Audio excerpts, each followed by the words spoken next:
Hello दोस्तों, welcome to GTX academy. तो आज की वीडियो में हम लोग चैप्टर 2 के बारे में बात करने वाले हैं, दैट इज HTML बेसिक्स। इससे पहले भी हम लोगों ने दो टॉपिक पे बात किए थे। सबसे पहले हम लोगों ने सिलेबस के बारे में जाना था, जो वेब टेक्नोलॉजी सब्जेक्ट है आपका सेकेंड ईयर यानी थर्ड सेम का एक सब्जेक्ट है वेब टेक्नोलॉजी।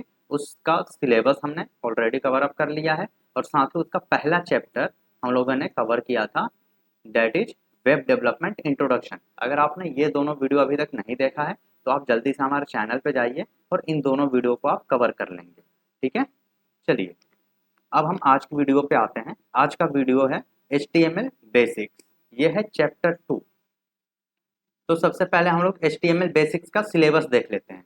तो इसके सिलेबस में क्या क्या है, हमें HTML डॉक्यूमेंट्स के बारे में पढ़ना है, बेसिक स्ट्रक्चर ऑफ HTML हमें पढ़ना है, सिंटेक्स क्या होता है HTML का, HTML में टैग एंड एट्रीब्यूट्स क्या होते हैं ये हमें समझना है। उसके बाद types of HTML tags, HTML में जो टैग्स हैं वो कितने टाइप के होते हैं, नेस्टिंग का रूल क्या होता है HTML में, और बेसिक टैग्स जो हैं जैसे HTML टैग हो गया, हेड टैग हो गया, टाइटल टैग हो गया, बॉडी टैग हो गया, इन सब का क्या काम होता है। उसके बाद हम लोग आते हैं पेज फॉर्मेटिंग टैग्स के बारे में पढ़ते हैं। इसमें है कि एक नया पैराग्राफ कैसे हम लोग ऐड ऑन करते हैं, लाइन ब्रेक कैसे हम लोग कर रहे होते हैं, उसके अलावा एक ब्लैंक स्पेस हम कैसे लेके आ सकते हैं, पेज का बैकग्राउंड कैसे हम बदल सकते हैं, डिव और स्पैन टैग क्या होता है, इन सब के बारे में हम लोग बात करेंगे। उसके बाद है next topic is text formatting. तो टेक्स्ट फॉर्मेटिंग में जो जो टैग्स यूज होते हैं उनके बारे में जानेंगे, जैसे HTML हेडिंग्स। HTML हेडिंग्स में H1 से लेके H6 तक के बारे में हम लोग जानेंगे। उसके बाद फॉर्मेटिंग के लिए जो एलिमेंट्स होते हैं हमारे पास, जैसे बोल्ड हो गया, इटैलिक हो गया, मार्क टैग हो गया, स्मॉल टेक्स्ट हो गया, डिलीट टेक्स्ट हो गया, इन सब के बारे में हम लोग जानेंगे। उसके बाद हम देखेंगे लिस्ट के बारे में, कितने तरीके के यहाँ पे लिस्ट होती हैं। तो HTML में टोटल 3 तरीके की लिस्ट होती है, ordered list, unordered list and definition list. उसके बाद हम लोग इमेज टैग के बारे में पढ़ेंगे, लिंक टैग के बारे में पढ़ेंगे, और साथ ही साथ फिर हम लोग आई फ्रेम टैग के बारे में पढ़ेंगे, फॉर्म के बारे में पढ़ेंगे और टेबल टैग के बारे में पढ़ेंगे। ठीक है, तो ये पूरा का पूरा हमारा सिलेबस रहने वाला है आज के वीडियो का। तो हम लोग मूव ऑन करते हैं।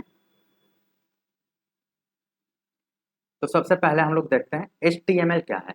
तो HTML का पूरा नाम होता है hyper text markup language. HTML का फुल फॉर्म होता है हाइपर टेक्स्ट मार्कअप लैंग्वेज, और यह एक मार्कअप लैंग्वेज है। आप इस बात का ध्यान रखेंगे, HTML कोई प्रोग्रामिंग लैंग्वेज नहीं है, ये एक मार्कअप लैंग्वेज है। इसका उपयोग इंटरनेट पे वेब पेज के स्ट्रक्चर और कंटेंट को रेडी करने के लिए किया जाता है। ठीक है, तो HTML का मेन काम क्या है, स्ट्रक्चर रेडी करना, और यह एक मार्कअप लैंग्वेज है। ठीक है, यहाँ तक आप समझ गए। चलिए, HTML को टिम बर्नर ली ने CERN यानी European organization of nuclear research, ये कंपनी थी आप कह सकते हो। तो टिम बर्नर ली इसी कंपनी में काम कर रहे थे, और तब उन्होंने HTML को डेवलप किया 1990 से 1991 के अप्रॉक्स। ठीक है, इसी टाइम पे वर्ल्ड वाइड वेब यानी WWW का भी डेवलपमेंट हुआ था, और उसी के साथ साथ HTML का भी डेवलपमेंट हमें देखने को मिलता है। तो HTML के फादर आप चाहो तो कह सकते हो, टिम बर्नर ली को कहा जाता है, और 1919 से 1991 के अप्रोक्स इन्होंने HTML को डेवलप किया था। HTML एक प्रोग्रामिंग लैंग्वेज नहीं है, ये चीज मैं फिर से कोट कर रहा हूँ कि HTML कोई प्रोग्रामिंग लैंग्वेज नहीं है। HTML एक मार्कअप लैंग्वेज है। HTML एक प्रोग्रामिंग लैंग्वेज नहीं है, क्योंकि इसमें सामान्य प्रोग्रामिंग लैंग्वेज की तरह लॉजिक, लूप और कॉम्प्लेक्स कैलकुलेशन करने की सुविधाएं नहीं होती हैं। ठीक है, इसका मेन काम है वेब पेज को स्ट्रक्चर देना। तो आप कभी भी HTML को एक प्रोग्रामिंग लैंग्वेज नहीं कहेंगे, क्यों, क्योंकि HTML एक मार्कअप लैंग्वेज है और इसका काम होता है वेब पेज को स्ट्रक्चर देना। तो आपको HTML आता है डेट मीन्स ये बिल्कुल नहीं है कि आपको एक प्रोग्रामिंग लैंग्वेज आती है, बिल्कुल नहीं। HTML एक मार्कअप लैंग्वेज है, आप इस बात का ध्यान रखेंगे हमेशा। तो HTML कोई भी प्रोग्रामिंग लैंग्वेज नहीं है, HTML एक मार्कअप लैंग्वेज है। आई होप आपको यहाँ तक चीजें क्लियर हो गई होंगी। अब हम लोग आगे चलते हैं। नेक्स्ट है HTML वर्जन्स। HTML कैसे कैसे डेवलप हुआ, तो हमने अभी अभी देखा कि सबसे पहले HTML 1990 से 1991 के अप्रॉक्स डेवलप किया गया था सर्न नाम की कंपनी में, टिम बर्नर ली के द्वारा। ठीक है, तो ये था हमारा HTML का कह सकते हो आप पहला वर्जन या अर्ली स्टेज ऑफ HTML 1919 से 1991 तक। उसके बाद HTML 2.0 आया या 2.0 कह सकते हो, HTML का दूसरा वर्जन आया 1995 में। तो ये HTML का यह पहला फॉर्मल HTML स्टैंडर्ड था। इसमें बेसिक डॉक्यूमेंट स्ट्रक्चर रिलीज किए गए, हाइपरलिंक्स लाया गया यानी ए टैग को लाया गया, लिस्ट और फॉर्म्स को स्टैंडर्डाइज किया गया। फिर आया HTML वर्जन 3.2 1997 में। इस टाइम पे इसमें टेबल आया, एप्लेट्स आए और प्रेजेंटेशन रिलेटेड फीचर्स को ऐड किया गया। फिर आया HTML वर्जन 4 1997 में, जिसमें हम CSS, स्क्रिप्टिंग, फ्रेम्स, एक्सेसिबिलिटी और इंटरनेशनलाइजेशन इन सबको हमने इम्प्रूव किया था। Next HTML 4.01।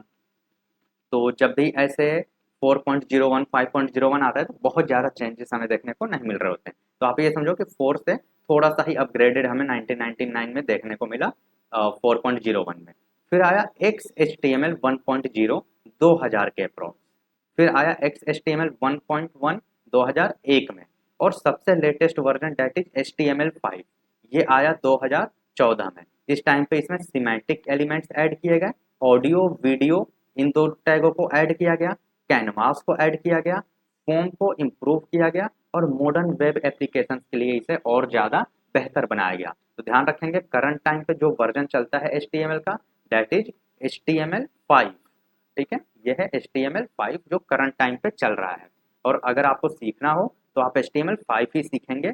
और बहुत ही जल्द हम इसी चैनल पे आपके लिए प्रैक्टिकल क्लासेस भी प्रोवाइड करने वाले हैं HTML के रिगार्डिंग, तो हम उसमें HTML5 को ही सीखेंगे। ठीक है, चलिए ये हो गया HTML वर्जन्स की बात। अब हम आते हैं एग्जाम के पॉइंट ऑफ व्यू से बहुत ज़्यादा इंपॉर्टेंट क्वेश्चन है, difference between HTML and HTML5। HTML और HTML5 में क्या डिफरेंस है, ये कई बार एग्जाम में पूछ लिया जाता है, या फिर अगर आपके एग्जाम में क्वेश्चन आता है कि आप HTML के बारे में लिखो, तो सिंपल सी चीज़ है, आपको इसमें कई सारी चीज़ें लिखनी पड़ेंगी। सबसे पहले तो आप लिखोगे HTML क्या होता है, राइट। उसके बाद आप लिखोगे HTML के वर्जन्स कौन कौन से हैं, तो मिनिमम आप 3 से 5 वर्जन तो लिखोगे। और उसके बाद आप HTML एंड HTML5 में डिफरेंस लिखोगे, तब जाके आपको पूरा का पूरा नंबर एग्जामिनर के द्वारा दिया जाएगा। तो इस वजह से HTML और HTML5 में क्या डिफरेंस है, ये काफ़ी इंपॉर्टेंट हो जाता है आपके लिए। तो चलिए अब हम देखते हैं HTML एंड HTML5 में क्या डिफरेंस है। तो HTML जो है, पुराने HTML वर्जन में डॉक टाइप डिक्लेरेशन लंबा हो सकता था, और करंट टाइम पे हम एक लाइन में डॉक टाइप HTML लिख सकते हैं, जिससे पता चलता है कि डॉक्यूमेंट किस टाइप का है।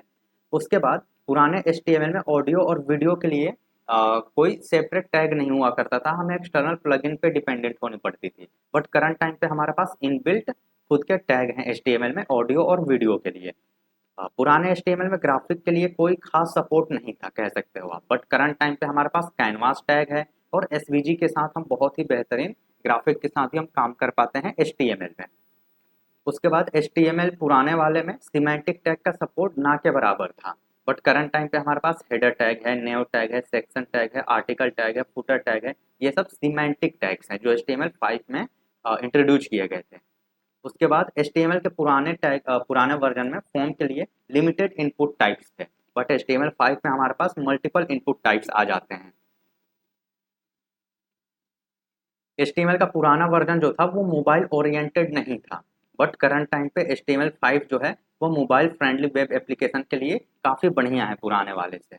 और पुराने वाला HTML जो है मुख्य रूप से स्टैटिक वेब पेज बनाने के लिए यूज किया जाता था, बट करंट टाइम पे हम लोग HTML का यूज इंटरेक्टिव वेब एप्लीकेशन बनाने के लिए भी कर सकते हैं बहुत ही इजीली। तो ये है main differences HTML and HTML5। ठीक है, मिनिमम आप 5 डिफरेंसेस याद रखेंगे अपने एग्जाम के लिए। चलिए अब हम बात करते हैं basic structure of HTML। HTML का बेसिक स्ट्रक्चर क्या होता है, तो यहाँ पे आपको दिख रहा होगा HTML का कोड लिखा हुआ, राइट। तो इसमें आप देखेंगे पहला लाइन है डॉक टाइप HTML, ये बताता है कि डॉक्यूमेंट किस टाइप का होने वाला है, तो HTML टाइप का एक डॉक्यूमेंट होने वाला है।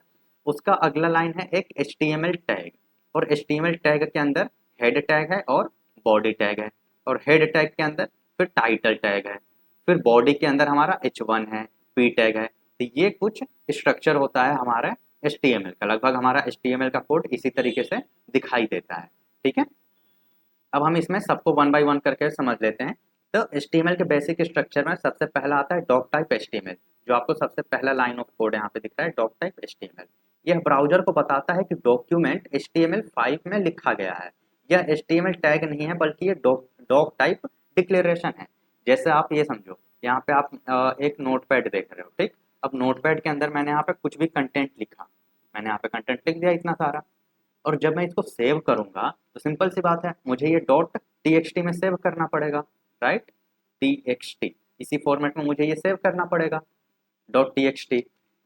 सेम उसी तरीके से HTML को जब हम सेव करते हैं तो डॉट HTML फॉर्मेट में सेव करते हैं। अब देखा जाए तो जो हमने यहाँ पे ये कंटेंट लिखा है, ठीक है, ये एक टेक्स्ट है ना, यानी ये पूरा का पूरा डॉक्यूमेंट क्या है, एक टेक्स्ट है। उसी तरीके से यहाँ पे जो हम ये कोड लिख रहे हैं वो क्या है, तो ये एक HTML है, ये HTML है। और ये पहली वाली लाइन यही बताती है कि देखो भाई, हमने जो ये डॉक्यूमेंट बनाया है, जो हमने इसके अंदर कंटेंट लिखा है, वो HTML टाइप का कंटेंट है। तो ब्राउजर को आसानी से समझ में आ जाए कि ये किस टाइप का कंटेंट है, इस वजह से ये लाइन लिखी जाती है डॉक टाइप HTML। क्योंकि ब्राउजर पे कई टाइप के कंटेंट जा सकते हैं, जैसे HTML टाइप का कंटेंट जा सकता है, CSS टाइप का भी कंटेंट जाएगा, JS टाइप का कंटेंट जाएगा, ऑडियो जाएगा, वीडियो जाएगा, इमेजेस जाएंगे। तो ऐसे मल्टीपल टाइप के कंटेंट जाएंगे ब्राउजर पे, तो ब्राउजर को समझने में आसानी हो, इस वजह से पहली वाली लाइन ये बताती है कि हाँ, ये एक HTML टाइप का डॉक्यूमेंट है। क्लियर है इतना? गुड। नेक्स्ट है HTML टैग। यह पूरे HTML डॉक्यूमेंट का रूट एलिमेंट होता है, और डॉक्यूमेंट के सभी HTML एलिमेंट इसी के अंदर होते हैं। अब ये है हमारा मेन HTML टैग, और इसी के अंदर HTML का सारा कोड होता है। अब देखो, यहाँ पे HTML शुरू हो रहा है और ये HTML यहाँ पे खत्म हो रहा है, और बाकी सारा का सारा कोड इसी HTML के अंदर है।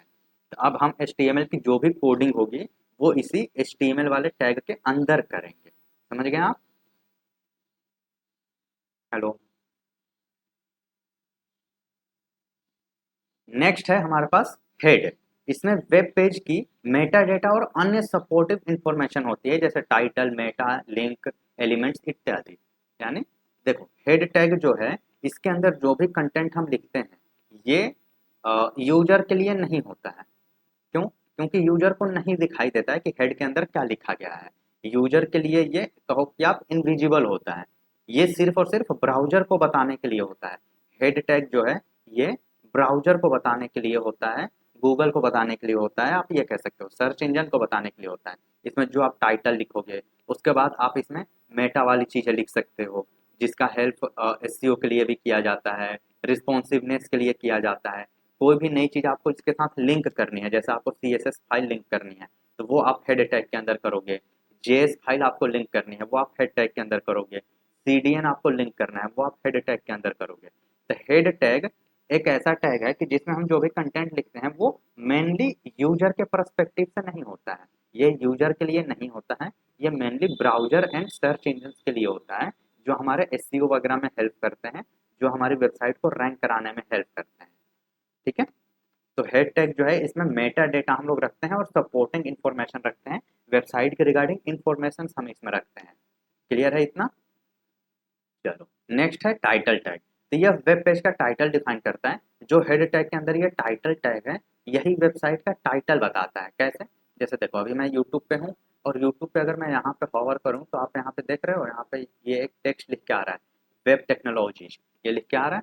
तो ये टाइटल टैग के अंदर लिखा गया है, इसलिए आ रहा है। अब ऐसे ही अगर आप मेरी वेबसाइट पे आ जाओ, gtext.in पे हम आ जाते हैं, मैं आपको वहाँ पे भी दिखा देता हूँ, gtext.in। तो जैसे ही मैं gtext.in को ओपन करता हूँ, तो आप यहाँ ब्राउजर का जो ये टैब है ना, इस टैब में आप देखो, यहाँ पे एक नाम लिख के आ रहा है, सॉफ्टवेयर डेवलपमेंट कंपनी आ रहा है। और इस पर अगर आप हवर करोगे, माउस ले जाके रखोगे, तो आपको यहाँ पे और इन्फॉर्मेशन दिखेगी। जैसे ही आप यहाँ पे माउस लेके जाते हो और हवर करके रखते हो, तो आपको और ज़्यादा इन्फॉर्मेशन देखने को यहाँ पे मिलती है। ठीक। तो जो भी वेबसाइट का टाइटल होता है, वो यहाँ टैब के नाम में शो होता है। जो आप टाइटल में लिखते हो वही आपको यहाँ टैब में शो कराया जाता है। ठीक है। तो टाइटल का मेन काम यही है कि ये वेब पेज का ब्राउजर टैब में दिखाई देता है। वेब पेज का टाइटल डिफाइन करता है और ब्राउजर वाले टैब में ये हमें दिखाई देता है। ठीक है। चलो, नेक्स्ट है बॉडी। अब बॉडी जो है, यही HTML का आपका मेन टैग है ये कह सकते हो। जो भी आप कंटेंट लिखोगे, जो भी आप आगे कोड लिखोगे, वो आप बॉडी टैग के अंदर लिखोगे, और बॉडी टैग में आप जो भी लिखोगे ये यूजर को विजिबल होगा। यानी जो भी आप वेबसाइट बनाते हो उसका मेन कोडिंग का पार्ट यही बॉडी के अंदर होता है। चलो, तो बॉडी इसमें वेब पेज का मेन विजिबल कंटेंट होता है, जैसे हेडिंग हो गया, पैराग्राफ हो गया, इमेज, लिंक, टेबल, फॉर्म, ये सब जो होते हैं कहाँ होते हैं, बॉडी टैग के अंदर होते हैं। और बॉडी टैग के अंदर जो होता है वही वेब पेज पे विजिबल कंटेंट होता है, वही वेब पेज पे दिखाई देता है हमें। ठीक है। नेक्स्ट है H1 टैग। तो वेब पेज में मेन हेडिंग के लिए यूज किया जाता है H1 टैग। अभी हम इसे और आगे डीप में पढ़ेंगे। फिर आता है पी टैग। ये पैराग्राफ लिखने के लिए यूज किया जाता है। कोई भी अगर आपको कंटेंट लिखना है, पैराग्राफ लिखना है, तो उसके लिए आप यूज करोगे पी टैग। ठीक है। तो ये हो गया हमारा स्ट्रक्चर HTML का। तो HTML के स्ट्रक्चर में हमने क्या क्या देखा, हमने देखा doc type, HTML tag, head tag, head tag के अंदर टाइटल टैग, फिर हमने देखा बॉडी टैग, और बॉडी के अंदर फिर बाकी के टैग्स आएंगे हमारे। क्लियर है इतना? यहाँ तक कोई दिक्कत नहीं है? चलिए, सेम चीज़ यहाँ पे इंग्लिश में लिखा हुआ है। इंग्लिश वाले स्टूडेंट के लिए वो अपना नोट्स यहाँ से प्रिपेयर कर सकते हैं। नेक्स्ट है HTML टैग। कि HTML में टैग क्या होता है, पूरा का पूरा HTML टैग पे ही डिपेंड करता है, ये चीज़ आप ध्यान रखेंगे। तो HTML टैग वो स्पेशल कीवर्ड्स होते हैं जिनका यूज HTML डॉक्यूमेंट में कंटेंट की स्ट्रक्चर और मीनिंग डिफाइन करने के लिए किया जाता है। HTML टैग को एंगल ब्रैकेट के अंदर लिखा जाता है। ये है एंगल ब्रैकेट, इस तरीके से और इस तरीके से, और इसके बीच में आप कुछ भी लिख दो वो आपका एक टैग बन गया। जैसे इसके बीच में मैंने लिख दिया ABC, तो अब ये एक टैग है ABC टैग।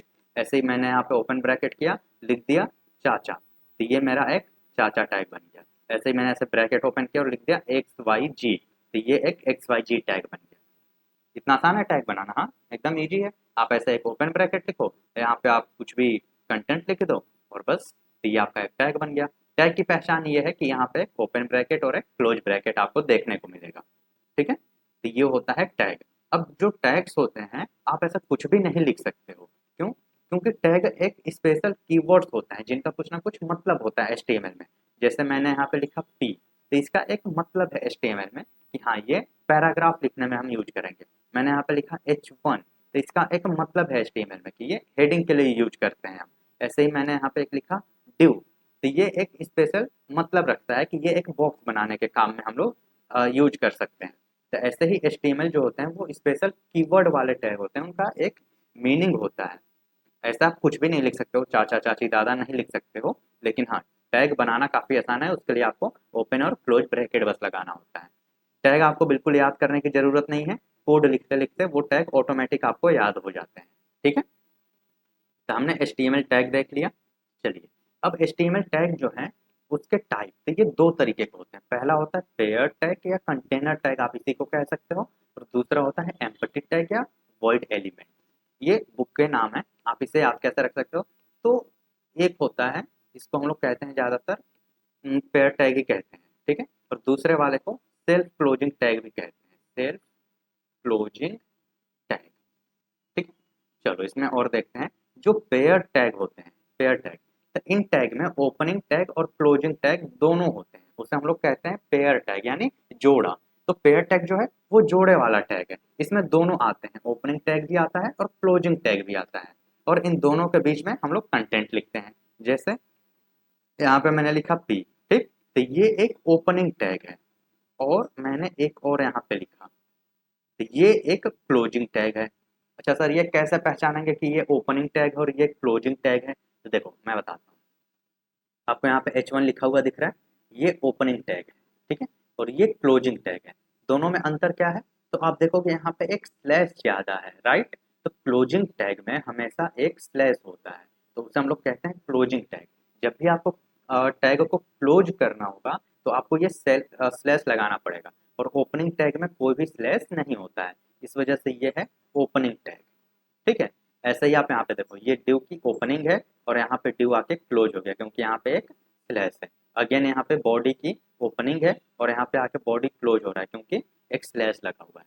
तो जो स्लैश लग गया वो हो गया क्लोजिंग टैग, और इसमें ओपनिंग टैग भी है और क्लोजिंग टैग भी है। यहाँ भी ओपनिंग टैग है और क्लोजिंग टैग है, यहाँ भी ओपनिंग टैग है और क्लोजिंग टैग है। इस वजह से इसे हम लोग कहते हैं पेयर्ड टैग, क्योंकि ये जोड़े वाले टैग हैं, ये जोड़ा बना के आते हैं, इनके साथ ओपनिंग और क्लोजिंग दोनों टैग आता है। इस वजह से हम इसे कहते हैं पेयर टैग या कंटेनर टैग। ठीक है, आप यहाँ भी देख सकते हो, यहाँ पे ये है ओपनिंग टैग और यहाँ पे एक स्लैश लगा हुआ है, तो ये है क्लोजिंग टैग। अब दूसरे टाइप के टैग की बात करते हैं, डेट इज एम्प्टी टैग या वॉइड एलिमेंट। इसी का एक और नाम है, मैंने बताया था, सेल्फ क्लोजिंग टैग। इसे हम लोग सेल्फ क्लोजिंग टैग भी कहते हैं। क्यों? क्योंकि ये खुद में क्लोज हो सकता है, इसको क्लोजिंग टैग की नीड नहीं होती है। इन टैग में क्लोजिंग टैग नहीं होते हैं, ये इंडिपेंडेंटली काम करते हैं और इसके अंदर कोई कंटेंट भी नहीं रखा जाता है। ठीक है, ये मॉडर्न HTML में टेक्निकल वर्ड में इन्हें वॉइड एलिमेंट कहा जाता है और इसे सेल्फ क्लोजिंग टैग भी कहते हैं। और HTML में कौन कौन से सेल्फ क्लोजिंग टैग हैं? तो एक है BR टैग, ये सेल्फ क्लोजिंग टैग है। देखो, इसमें कोई स्लैश वगैरह नहीं, इसको नीड ही नहीं है क्योंकि ये सिंगल ही टैग होता है। दूसरा HR टैग, फिर IMG tag, input, Meta, link, तो ये सब सेल्फ क्लोजिंग टैग्स हैं, इनको क्लोजिंग की नीड नहीं होती है। ठीक है, अब यहाँ पे मैं एक टॉपिक के बारे में और बात कर लेता हूँ। एक चीज और आपको सुनने को मिलेगा, दैट इज एलिमेंट।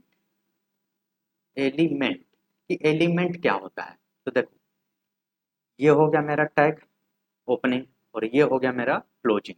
ठीक है, यहाँ तक आप समझ गए, ये ओपनिंग टैग है और ये क्लोजिंग टैग। इसके बीच में कंटेंट मैंने लिख दिया। क्या लिख दिया? कंटेंट। इस पूरे को मिला के कहा जाता है एलिमेंट। क्लियर है? तो ये हुआ एक एलिमेंट। और इसके एग्जांपल हम देख लेते हैं। आप यहाँ पे देखो, आप यहाँ पे देखो, यहाँ पे पी टैग की ओपनिंग हो रही है, राइट, और यहाँ पे पी टैग की क्लोजिंग हो रही है और बीच में यहाँ पे लिखा हुआ है कंटेंट। ठीक, तो ये जो पूरी लाइन है ये एक एलिमेंट हुई और ये वाली पी ओपनिंग टैग है, ये वाला पी क्लोजिंग टैग है और ये बीच में लिखा हुआ कंटेंट है। यानी जब टैग और कंटेंट दोनों को मिला दिया जाए तो हम उसे एलिमेंट कहते हैं। यानी मैं कह सकता हूँ element equal to tag plus content, right. तो आप ये ध्यान रखेंगे कि जो एलिमेंट होता है उसमें टैग और कंटेंट दोनों होते हैं। ठीक है, चलिए अब हम आगे मूव कर सकते हैं। नेक्स्ट पार्ट है हमारे पास, दैट इज एट्रीब्यूट। कि HTML एट्रीब्यूट्स क्या होते हैं? एट्रीब्यूट्स HTML एलिमेंट को एडिशनल इंफॉर्मेशन या प्रॉपर्टीज देते हैं। सामान्यतः ओपनिंग टैग के अंदर इन्हें लिखा जाता है। अब देखो, तो यहाँ पे बात आ गई कि एट्रीब्यूट जो है वो HTML एलिमेंट जो होते हैं उनको एडिशनल इंफॉर्मेशन देते हैं और ज़्यादा एक्स्ट्रा इंफॉर्मेशन देने के लिए एट्रीब्यूट्स का यूज किया जाता है। जैसे, तो यहाँ पे एक लिखा गया है, यहाँ पे एक टैग लिखा गया है, अगेन यहाँ पे क्लोजिंग टैग है और बीच में आप देखोगे तो एक चीज और ऐड की गई है और ये ओपनिंग वाले टैग के अंदर ही लिखा गया है, तो यही है एट्रीब्यूट। ठीक है, इसमें हमने एट्रीब्यूट का नाम लिखा और उसकी वैल्यू दी, यहाँ पे बीच में कंटेंट है, तो ये होता है एट्रीब्यूट। एट्रीब्यूट का मेन काम क्या है? इस टैग को यानी इस एलिमेंट को और ज़्यादा इंफॉर्मेशन देना, और ज़्यादा इंफॉर्मेशन देना। जैसे मैं एक एग्जांपल से अगर समझाऊं, वैसे ये गलत एग्जांपल है लेकिन मैं समझाता हूँ आपको। मैंने यहाँ पे पी टैग बनाया, ठीक है, और यहाँ पे लिख दिया दिस इज गुड और यहाँ पे पी टैग मैंने क्लोज कर दिया।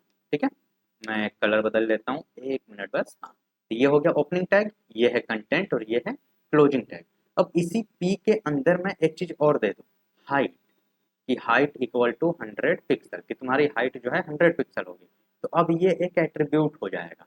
वैसे ये गलत सेंटेंस है बट हम अभी सीखने के लिए बस लिख के देख लेते हैं। तो मैंने यहाँ पे पी टैग ओपन किया और यहीं पे मैंने लिख दिया हाइट इक्वल टू 100 px। ठीक है, और अब मैं यहाँ पे पी की ओपनिंग वाली देखो यहाँ पे अब क्लोज हुई। अब ये मैसेज मैं यहाँ पे लिखूंगा और तब मैं यहाँ पे क्लोजिंग पी लगाऊंगा। तो जो भी एट्रीब्यूट होता है पहली चीज तो वो ओपनिंग वाले टैग के साथ ही लिखे जाते हैं। तो एट्रीब्यूट मोस्टली ओपनिंग टैग के अंदर लिखे जाते हैं और इसका काम क्या है? तो देखो, अभी तक पी टैग था तो पी टैग ये बताता था कि ये कंटेंट एक पैराग्राफ में लिख दो तुम। बट जैसे ही मैंने यहाँ पे एक और इन्फॉर्मेशन दे दी कि अब इसकी हाइट जो है 100 पिक्सल रखना, ऐसे ही मैं कह सकता हूँ कि इसकी विड्थ तुम 200 पिक्सल रखना। तो एट्रीब्यूट का यूज किया जाता है एडिशनल इंफॉर्मेशन देने के लिए जो हमारा HTML एलिमेंट है उसको और ज़्यादा इंफॉर्मेशन अगर देना हो तो उसके लिए हम एट्रीब्यूट्स का यूज करते हैं। क्लियर है इतना? आई होप यहाँ तक आपको कोई दिक्कत नहीं होगी। वैसे ये वाली लाइन गलत है, मैं फिर से बोल रहा हूँ। जब हम लोग प्रैक्टिकल क्लास कर रहे होंगे तो हम देखेंगे कि हाँ हाइट हम नहीं यूज करते हैं पी टैग में, बट हाँ अभी के लिए हमने ये देख लिया कि टैग के ओपनिंग टैग में ही मोस्टली हम लोग एट्रीब्यूट लिखते हैं और इस तरीके से उसे लिखा जाता है।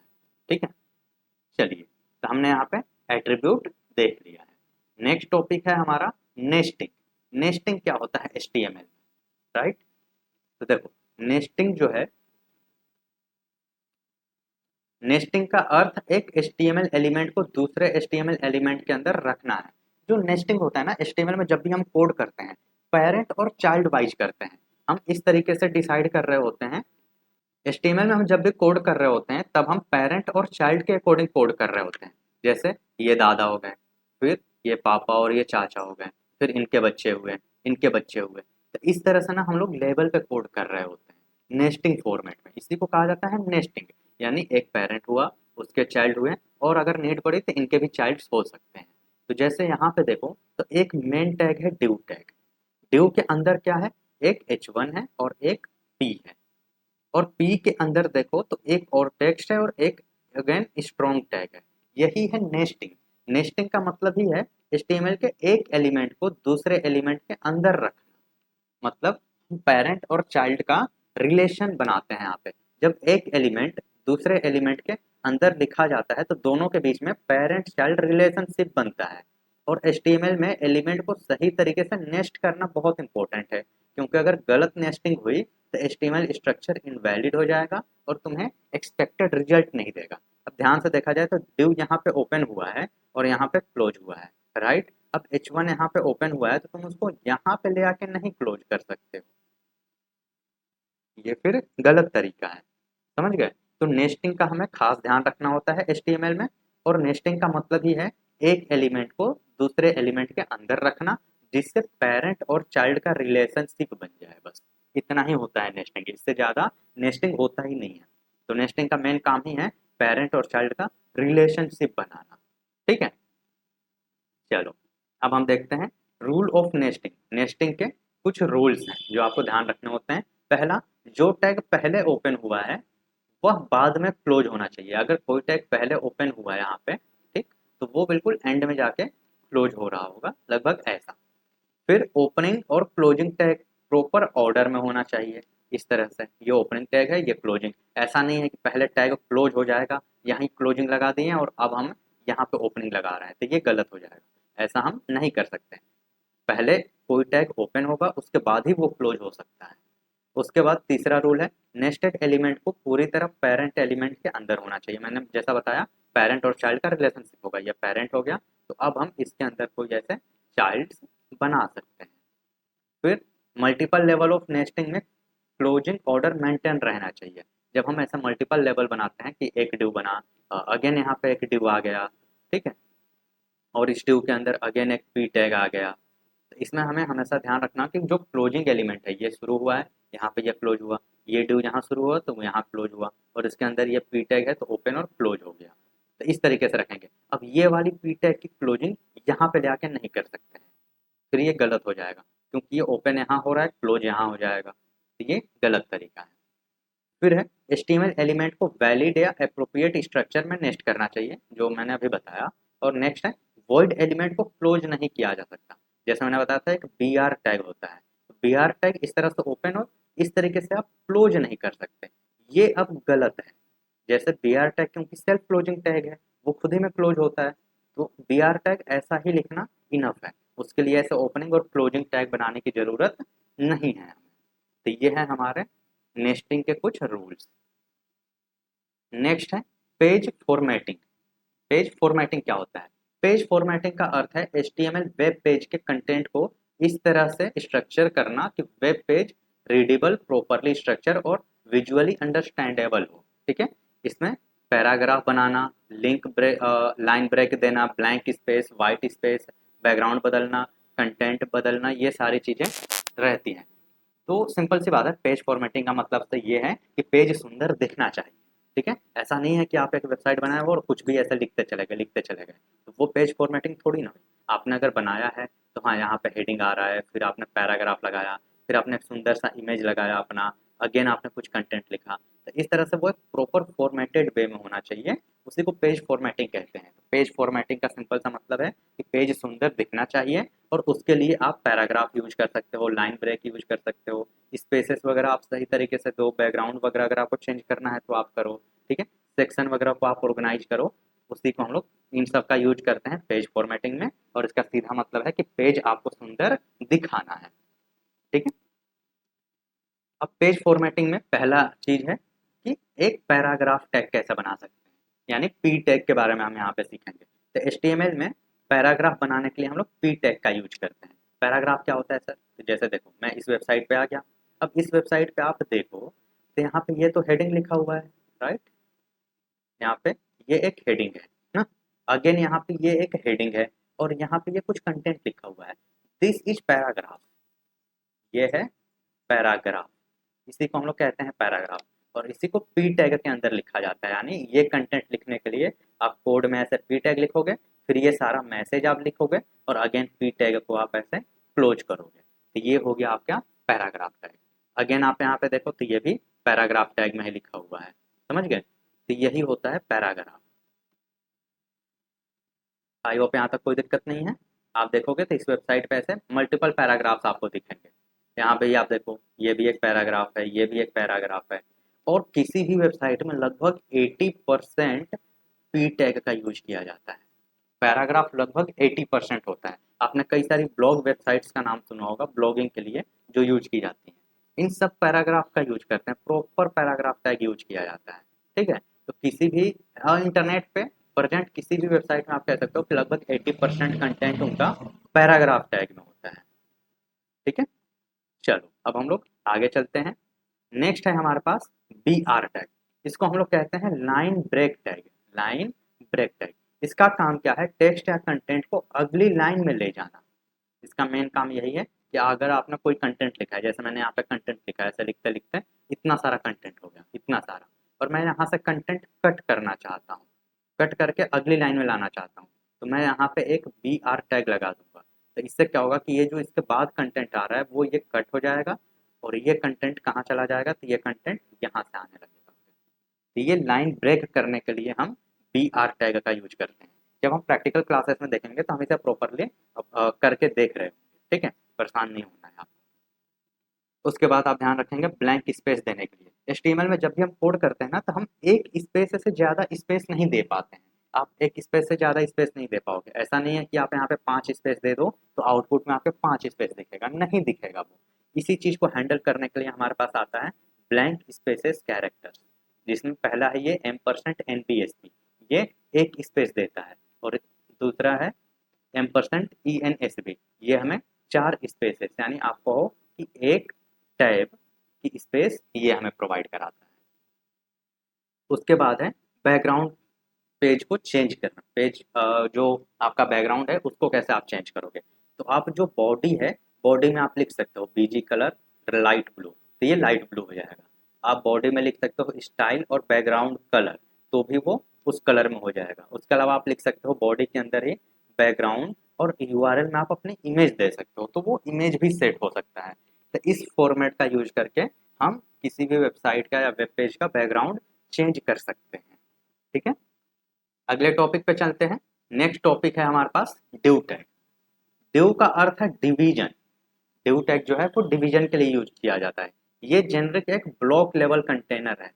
बस ये समझो, आप जो भी आप डिजाइन बनाते हो उसे आप बॉक्सेस में डिवाइड करके ना बहुत अच्छी तरीके से डिजाइन कर सकते हो। और ये जो बॉक्सेस है ना, ये बॉक्सेस बनाने का काम यही डिव टैग करता है।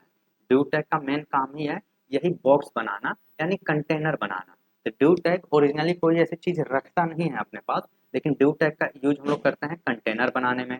कंटेंट को कंटेंट या सेक्शंस को ग्रुप करने के लिए और ऑर्गेनाइज करने के लिए हम डिव टैग का यूज किया जाता है। तो सबसे ज़्यादा डिव का यूज किया जाता है इस तरह का एक कंटेनर बनाने में और चीज़ों को ग्रुप करने के लिए, ठीक है।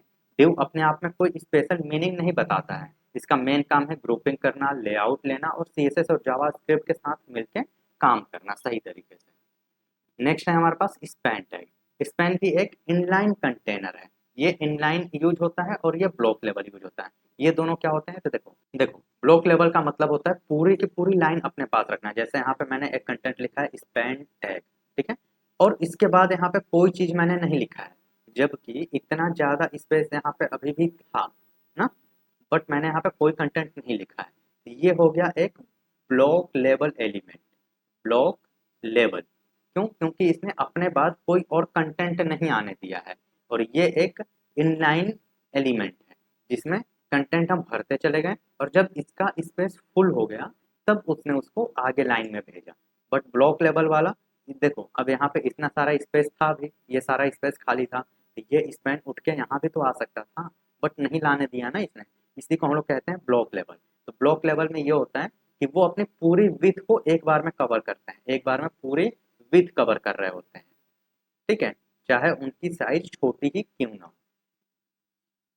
आई होप आप समझ गए होगे। तो जो div टैग है वो एक ब्लॉक लेवल एलिमेंट है, यानी उसकी विड्थ अगर छोटी भी हो फिर भी वो अपने साइड में किसी को नहीं आने देगा।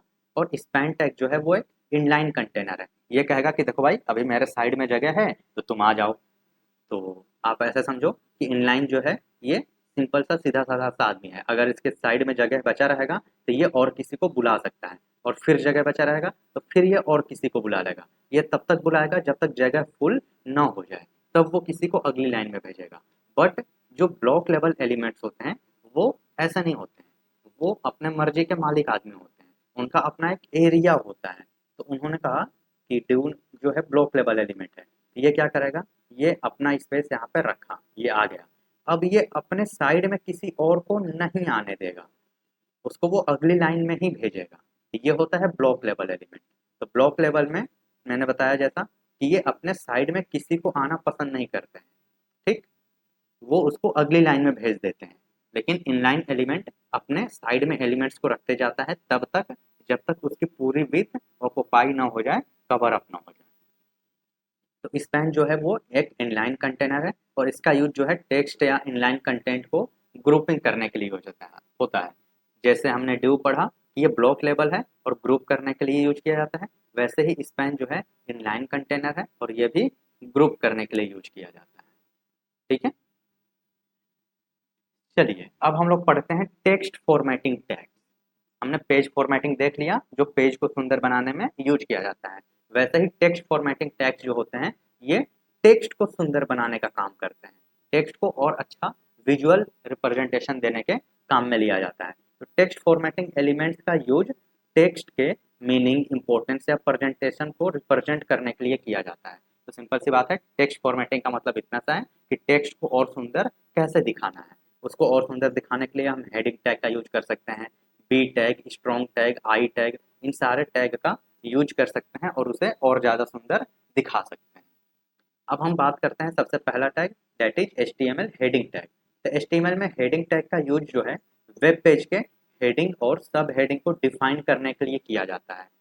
और HTML में टोटल हेडिंग के लिए H1 से H6 तक टोटल 6 लेवल्स हैं, H1, H2, H3, H4, H5 और H6, टोटल 6 टैग्स हैं हेडिंग के लिए। अब H1 का मतलब है कि ये काफ़ी बड़ा आउटपुट आपको देगा, H2 उससे छोटा देगा, H3 उससे छोटा, H4 उससे छोटा, H5 उससे छोटा और H6 सबसे छोटा आउटपुट आपको देगा। अगर आप इसको अभी के लिए एग्जांपल से समझना चाहो तो आप ऐसे समझो कि ये कंटेंट लिखा हुआ आपको काफ़ी बड़ा दिख रहा है, तो ऐसा मान लेते हैं कि ये H1 के अंदर लिखा गया है, और ये आपको छोटा लिखा हुआ दिख रहा है तो ये आपको H3 में लिखा हुआ है। ऐसे ही अगर कुछ और लिखा हुआ होता इससे छोटा तो आप मान सकते थे वो H4 में है। तो H1 जो है वो सबसे बड़ा कंटेंट रखता है अपने पास, H2 उससे छोटा रखेगा। जैसे मान लेते हैं ये है H1, ये है H2, ये है H3, फिर H4, H5 और H6। तो ये इस तरीके से होते हैं, इनके नाम में ही इनके साइजेस छुपे हुए होते हैं, कह सकते हो आप। नेक्स्ट है बोल्ड टेक्स्ट, बी टैग। इसका काम होता है टेक्स्ट को बोल्ड दिखाना, यानी मोटा दिखाना। इसका मेन काम यही होता है टेक्स्ट को मोटा दिखाना।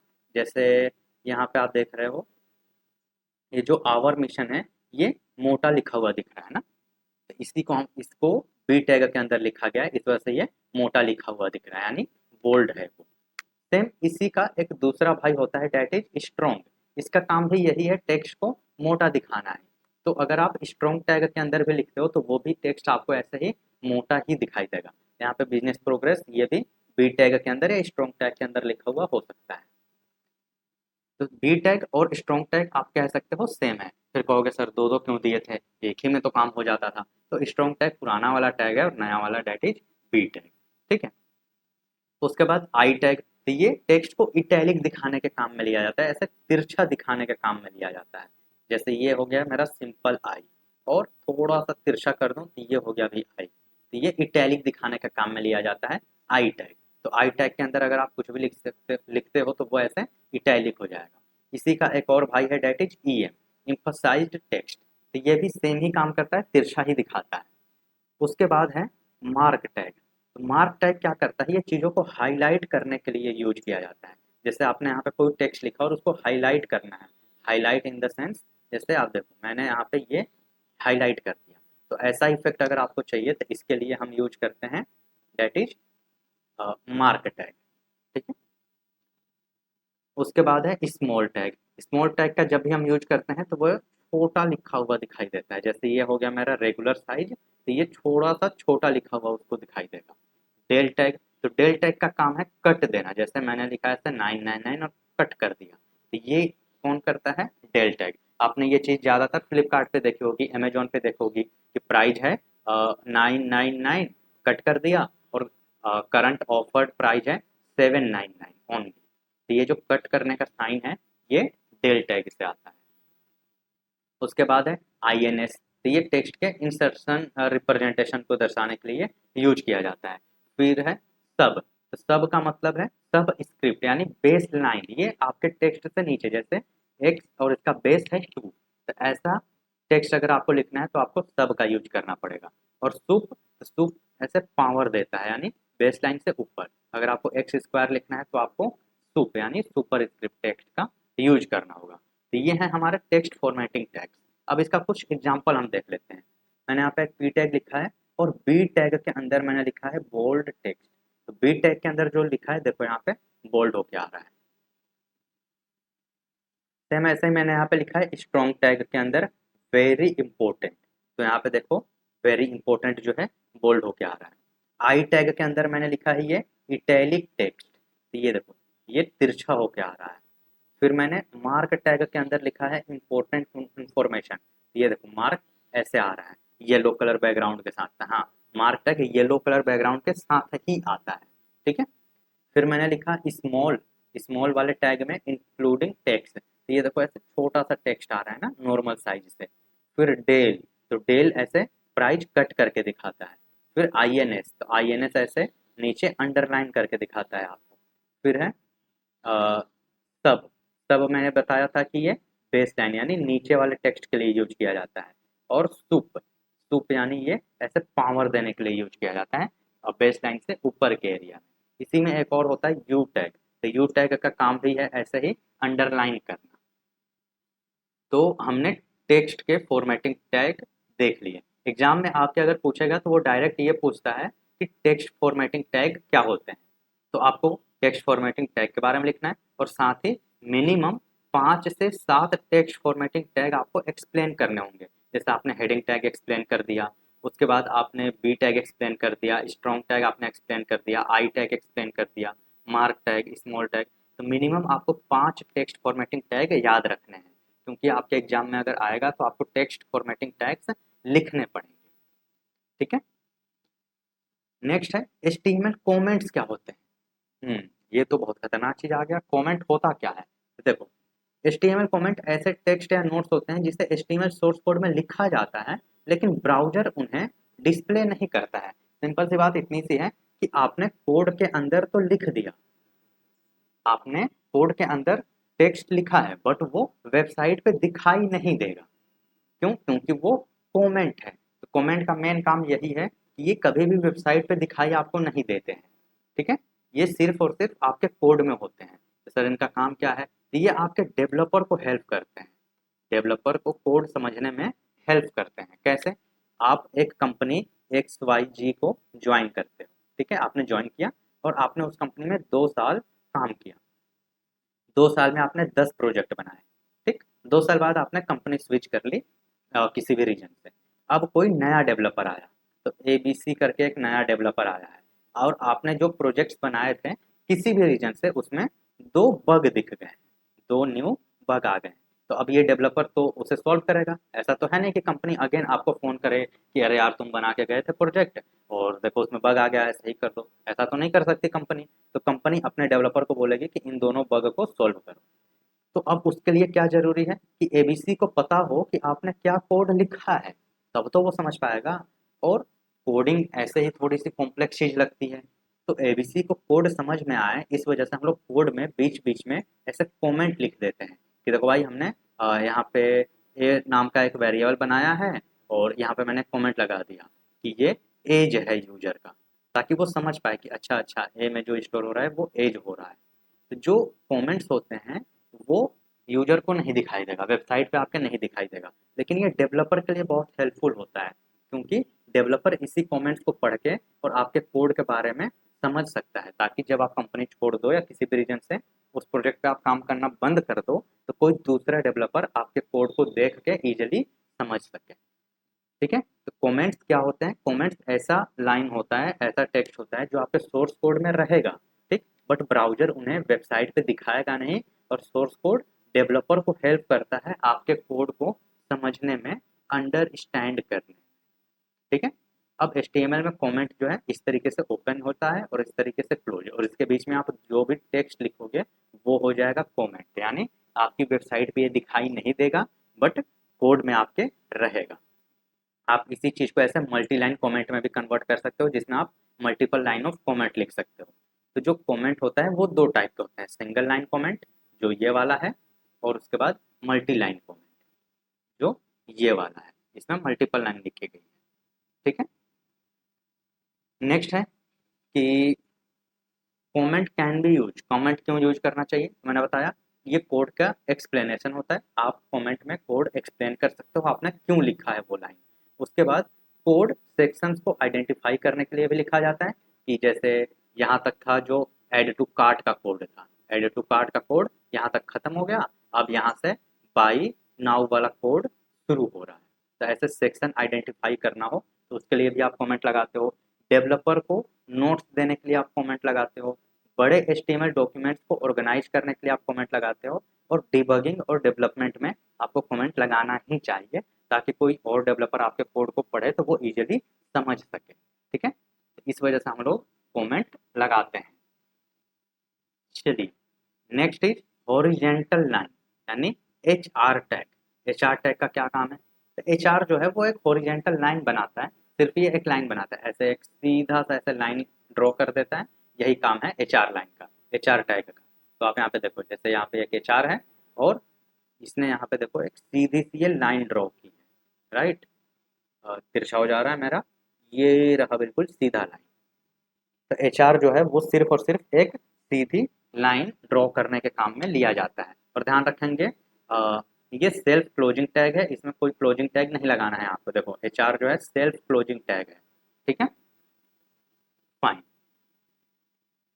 अब हम आ जाते हैं HTML में लिस्ट क्या होता है। तो HTML में लिस्ट का यूज जो है वेब पेज पे जो भी जानकारी है, जो भी इंफॉर्मेशन है, उसको ऑर्डर्ड या अनऑर्डर्ड वे में शो करने के लिए यूज किया जाता है। मेनली कहा जाए तो बुलेटिन पॉइंट्स में शो करने के लिए लिस्ट का यूज किया जाता है। और लिस्ट जो है 3 टाइप के होते हैं, अनऑर्डर्ड लिस्ट, ऑर्डर्ड लिस्ट और डेफिनेशन लिस्ट। ये 3 तरीके की लिस्ट जो है आपके बुक में दी गई है। ऑर्डर्ड लिस्ट क्या होता है? तो ऑर्डर्ड लिस्ट का यूज ऐसी लिस्ट बनाने के लिए किया जाता है जिसमें आइटम्स स्पेसिफिक ऑर्डर या सीक्वेंस में होते हैं।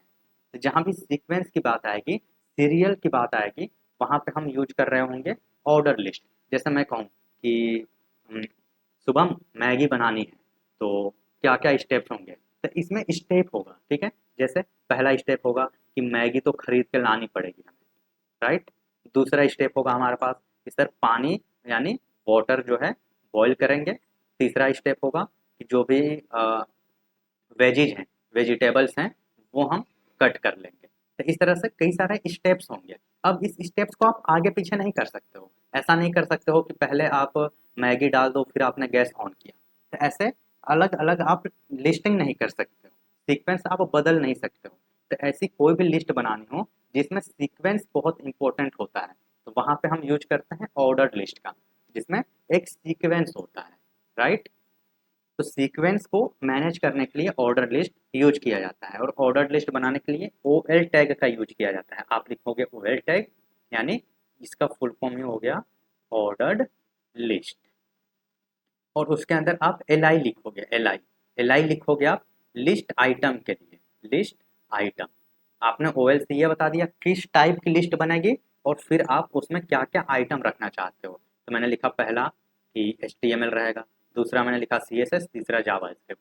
तो जैसे ही आप ओ एल यूज करते हो तो वो ऑटोमेटिक आपको नंबरिंग दे देगा, 1 2 3। आप देखो कोड में कहीं भी 1 2 3 नहीं लिखा हुआ है, बट यहाँ आउटपुट में 1 2 3 दिख रहा है। क्यों? क्योंकि ये एक ऑर्डर लिस्ट है और इसमें सीक्वेंस मायने रखता है, तो सीक्वेंस सही तरीके से दिखे इसलिए वो नंबरिंग आपको देता है। खैर आप ये नंबरिंग चेंज कर सकते हैं, जब हम लोग अपने प्रैक्टिकल के क्लास देखेंगे तो हम देखेंगे कि ये नंबरिंग हम चेंज कर पाते हैं। 1 2 3 के अलावा हम रोमन नंबर यूज कर सकते हैं, उसके अलावा हम A B C D use कर सकते हैं, इस तरह से हम चीज़ें चेंज कर पाते हैं। तो ऑर्डर लिस्ट का मेन काम क्या है? ऐसी लिस्ट के लिए यूज करना जहाँ पे सीक्वेंस मायने रखता है, ठीक है। जहाँ भी सीक्वेंस की बात आएगी वहाँ पे हम बनाते हैं ordered list, okay. Order list बनाने के लिए ओ एल एलिमेंट का यूज किया जाता है, और लिस्ट के अंदर हर एक आइटम के लिए एल आई टैग का यूज किया जाता है। नेक्स्ट आता है अनऑर्डर्ड लिस्ट, ऐसी लिस्ट जिसमें सीक्वेंस मायने नहीं रखती है, कोई स्पेसिफिक ऑर्डर या कोई स्पेसिफिक सीक्वेंस आपको नहीं रखना है, सिर्फ और सिर्फ बुलेटिन पॉइंट्स में आप काम कर सकते हो, तो उसके लिए हम यूज करते हैं अनऑर्डर्ड लिस्ट। अनऑर्डर्ड लिस्ट बनाने के लिए यूएल टैग का यूज करते हैं, और इसमें हर एक आइटम के लिए एल आई का यूज करते हैं। तो जब भी आपको अनऑर्डर्ड लिस्ट बनाना होगा तो आप लिखोगे यूएल टैग और यूएल के अंदर एल आई, और इस बार आप देखो कि यहाँ पे 1 2 3 नहीं आया है बल्कि डॉट बन के आया है। और जब हम प्रैक्टिकल की क्लास करेंगे तो हम देखेंगे इस डॉट को आप चेंज कर सकते हो, आप ऐसे स्क्वायर बना सकते हो डॉट की जगह, आप चाहो तो ऐसे सर्कल बना सकते हो डॉट की जगह, ठीक है। तो ये सारी चीज़ें हम अपने प्रैक्टिकल की क्लास में देखेंगे। आई होप आपको इतना क्लियर हो गया।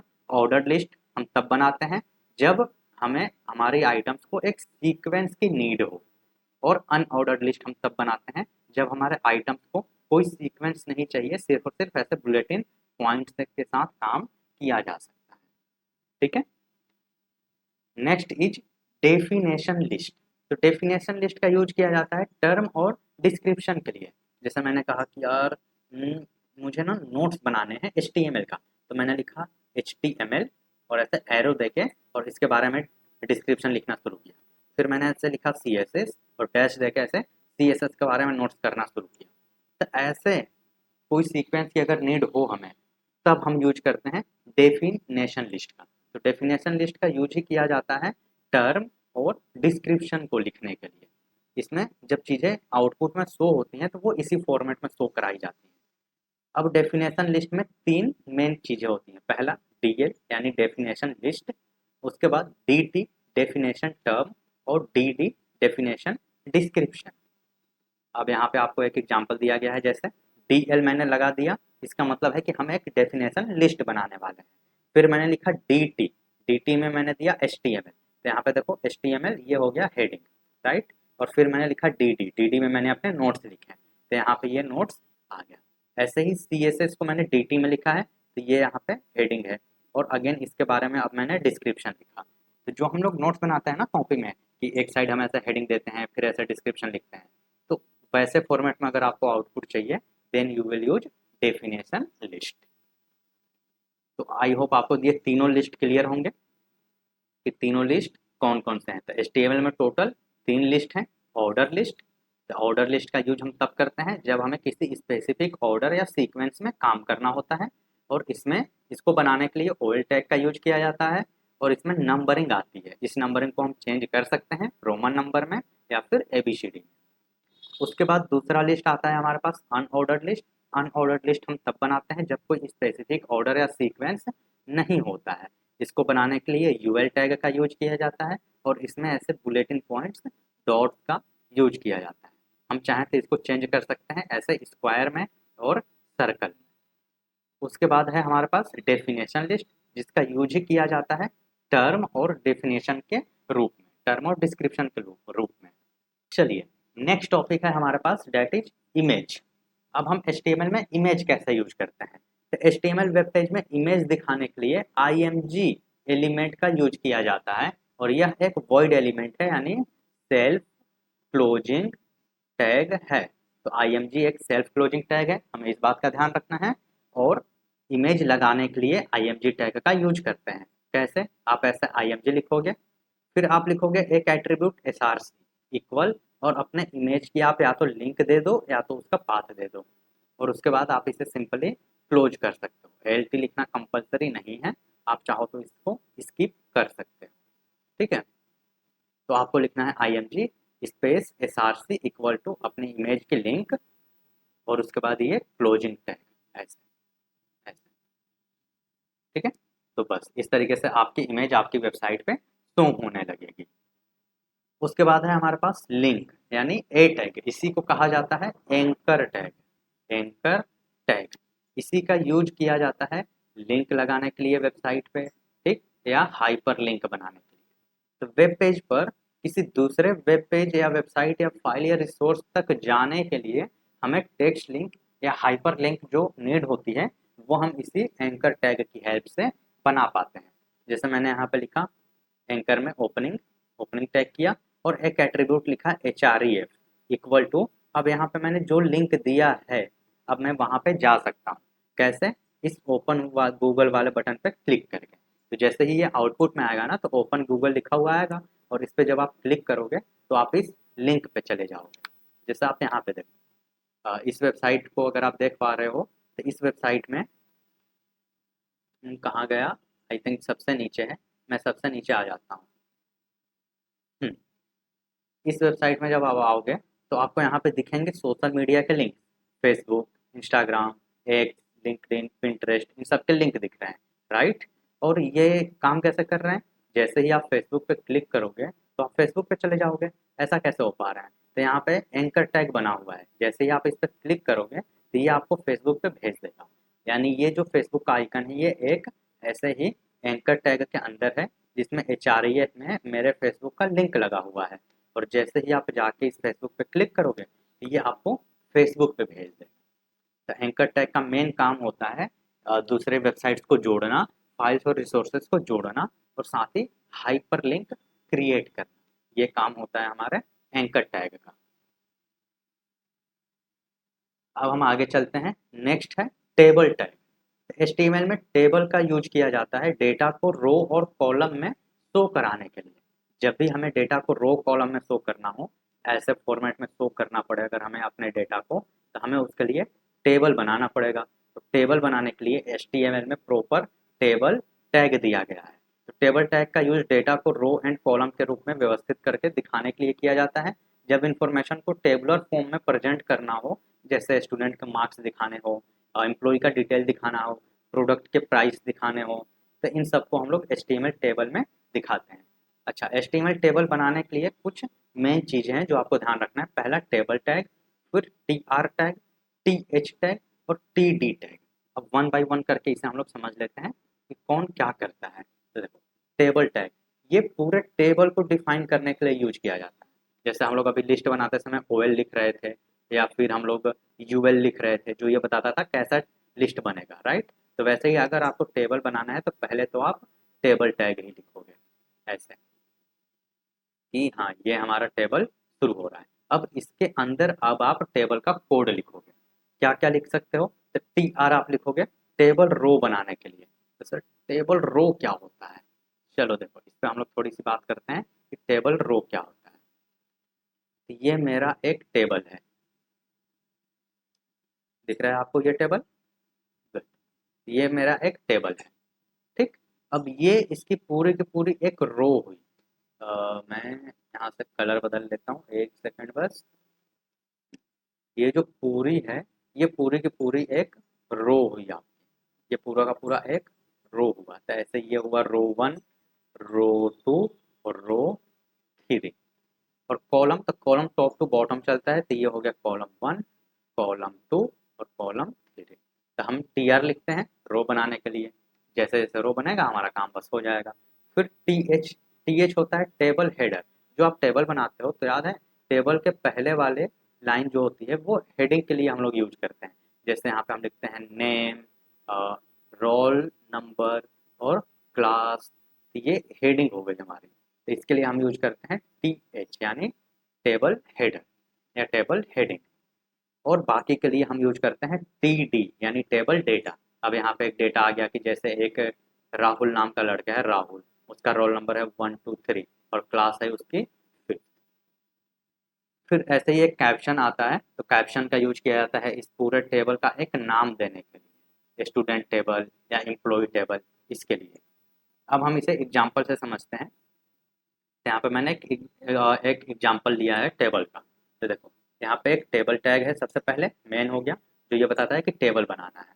टेबल के अंदर मैंने ये कैप्शन दे दिया स्टूडेंट डिटेल्स। तो कैप्शन बिल्कुल यहाँ पे मेन लिख के आ रहा है स्टूडेंट डिटेल, जिससे पता चल रहा है कि अच्छा ये जो टेबल है स्टूडेंट की डिटेल्स वाली टेबल है। अब मैंने पहला ये रो बनाया, तो पहली रो यानी ये वाली पहली वाली लाइन, पहला रो का मतलब ये वाली लाइन। तो ऐसे टोटल मेरे पास कितने रो हैं अभी, तो देखा जाए तो टोटल 3 लाइन है। पहली वाली लाइन यानी पहला रो जिसमें नेम कोर्स मार्क्स लिखा है, दूसरा जिसमें अनीस का डेटा है और तीसरा जिसमें राहुल का डेटा है। तो पहले वाले में मैंने लिखा है टी एच नेम, तो देखो यहाँ पे नेम आ रहा है और नेम वो भी बोल्ड होके आ रहा है। क्यों? क्योंकि ये टी एच है।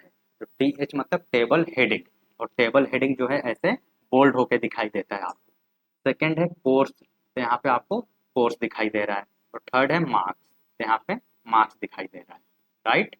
फिर है दूसरा रो यानी दूसरी वाली लाइन। दूसरी वाली लाइन में पहला डेटा है अनीस, तो यहाँ पे आ गया अनीस। दूसरा डेटा है कंप्यूटर साइंस, तो यहाँ आ गया कंप्यूटर साइंस। और तीसरा डेटा है 85, तो यहाँ पे 85 आ गया। फिर है यहाँ पे तीसरा रो यानी तीसरी वाली लाइन, ये तीसरी वाली लाइन में डेटा है राहुल, ये आ गया राहुल। फिर है इंफॉर्मेशन टेक्नोलॉजी, तो ये आ गया इंफॉर्मेशन टेक्नोलॉजी। और 90, ये आ गए 90। इस तरह से हम एक टेबल को क्रिएट करते हैं। तो ये जो रो होता है ये बताता है कि आपके टेबल में कितने डेटा होने वाले हैं यानी कितनी लाइंस होने वाली है। और टीडी में हम फिर रख रख के डेटा को पुटअप कर रहे होते हैं। ठीक है, इस तरह से हमने टेबल देख लिया। नेक्स्ट है आई फ्रेम। तो आई फ्रेम का फुल फॉर्म है in line frame. I frame एक टैग होता है जिसका यूज करके हम HTML में दूसरे के वेबसाइट को या रिसोर्सेज को एम्बेड कर रहे होते हैं। मेक श्योर करना आप, एम्बेड करने के लिए इसका यूज किया जाता है आई फ्रेम टैग का। तो इसका उपयोग किसी दूसरे HTML डॉक्यूमेंट या एक्सटर्नल रिसोर्सेज या करंट वेब पेज के अंदर एक रेक्टेंगुलर एम्बेडेड एरिया को डिस्प्ले करने के लिए आई फ्रेम का यूज किया जाता है। आई फ्रेम के यूज से हम लोग क्या क्या कर सकते हैं, यूट्यूब वीडियो लगा सकते हैं अपनी वेबसाइट में, आप मैप लगा सकते हैं, जो आप गूगल मैप देखते हो वो भी इसी आई फ्रेम टैग की हेल्प से लगाया जाता है। कोई भी PDF डॉक्यूमेंट आप लगा सकते हो, ठीक। थर्ड पार्टी विजिट्स लगा सकते हो, वेब किसी दूसरे की वेबसाइट भी आप अपनी वेबसाइट में एम्बेड कर सकते हो यूजिंग आई फ्रेम टैग। एक और बात बताऊं, HTML5 इसमें 2 नए टैग आए थे, मैंने बताया था audio and video, right. Audio और वीडियो टैग ये आए थे HTML5 में। तो क्या इससे पहले ऑडियो और वीडियो नहीं लगता था HTML में? लगता था। कैसे? इसी आई फ्रेम का यूज करके, क्योंकि आई फ्रेम जैसा मैंने बताया ये रिसोर्सेज को पुट कर सकता है आपकी वेबसाइट में। तो पहले आई फ्रेम टैग ही था जो वीडियो और ऑडियो भी आपकी वेबसाइट में लगाया करता था। और करंट टाइम पे ऑडियो और वीडियो के लिए अलग अलग टैग बना दिए गए हैं HTML5 में। बट उससे पहले हमारे पास आई फ्रेम खुद ही ये काम करता था। ठीक है, चलिए next is HTML form. HTML form क्या होता है, अब हम इस पे बात करते हैं। तो देखो HTML फॉर्म का यूज किया जाता है वेब पेज पर यूजर से इंफॉर्मेशन गैदर करने के लिए।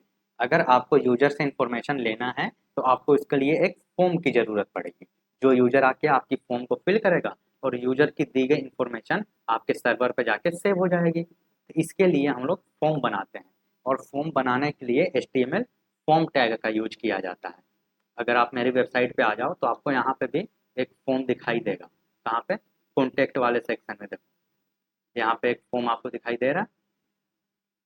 जैसे ही आप आते हो तो इस फॉर्म में आप अपना नेम भर सकते हो, ईमेल एड्रेस भर सकते हो, फ़ोन नंबर, आप अपनी सर्विस चूज करोगे और एक मैसेज एंटर करोगे।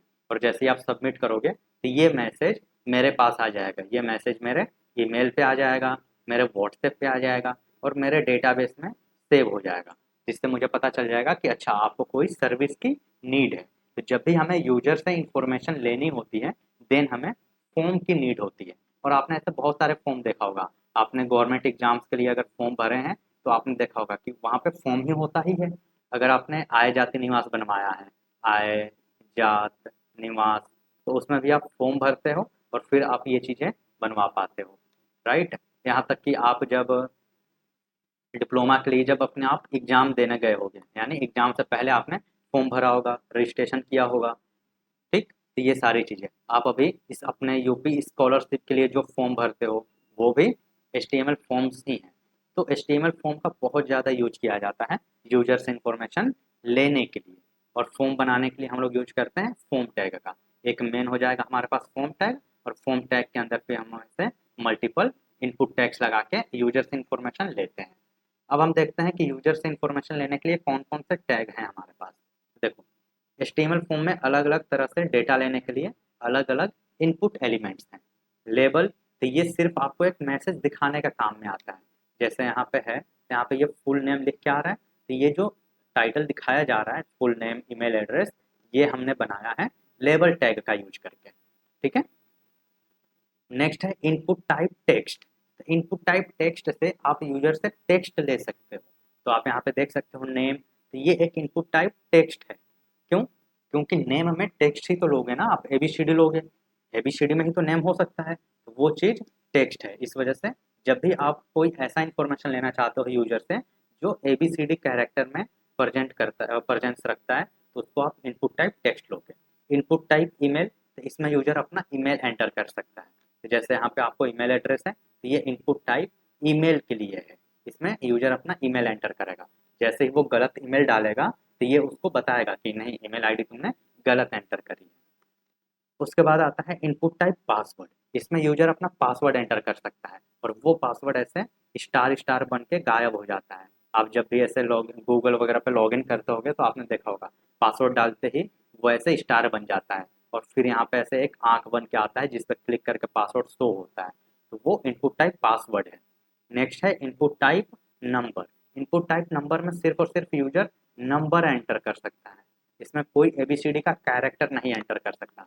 जैसे इस फॉर्म पे मैं जाऊँ और यहाँ फ़ोन नंबर में मैं एबीसीडी लिख दूँ, तब तो मुझे ओरिजिनल नंबर मिल ही नहीं पाएगा, ये तो दिक्कत हो जाएगी।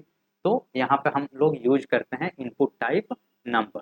तो इनपुट टाइप नंबर का क्या मतलब हुआ, मतलब कि यूजर 1 2 3 4 में ही अपना डेटा भेज सकता है। फिर आता है इनपुट टाइप डेट। जैसे मुझे किसी का डेट ऑफ बर्थ लेना है, एनिवर्सरी लेनी है, तो उसके लिए। फिर उसके बाद इनपुट टाइप रेडियो।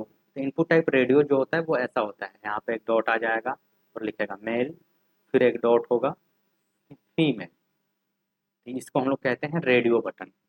फिर होता है चेक बॉक्स। चेक बॉक्स ऐसे बन के आता है स्क्वायर से, और आप इसमें मल्टीपल ऑप्शन सेलेक्ट कर सकते हो, तो वो होता है हमारा चेक बॉक्स। फिर होता है टेक्स्ट एरिया। तो टेक्स्ट एरिया बड़ा सा इनपुट बॉक्स होता है जिसमें आप प्रॉपर एक मैसेज लिख सकते हो। फिर होता है इनपुट टाइप फाइल। इसमें आप अपनी फाइल अपलोड कर सकते हो, जैसे आपको पीडीएफ अपलोड करना हुआ, या आपको अपनी इमेज अपलोड करनी हो गई, या इंस्टाग्राम पे जो आप डेली पोस्ट करते हो तो उसमें जो आप फोटो अपलोड करते हो वो भी एक इनपुट टाइप फाइल ही है। उसके बाद आता है इनपुट टाइप सबमिट।